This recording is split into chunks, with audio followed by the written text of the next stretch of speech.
Friends, welcome back to this channel. Today in this video I will show you how you can make new folder in Google Drive.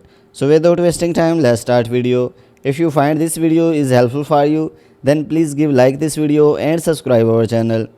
So firstly, here you will see the options of new.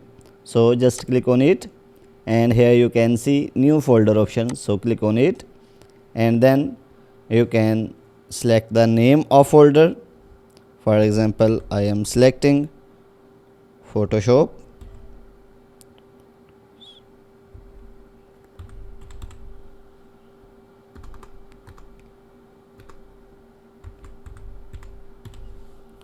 So after that, click on create options. So here wait some second and you can see the new folder is created.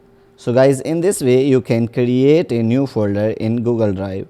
So guys, if this video is helpful for you, then please give like this video and subscribe our channel. Thanks for watching.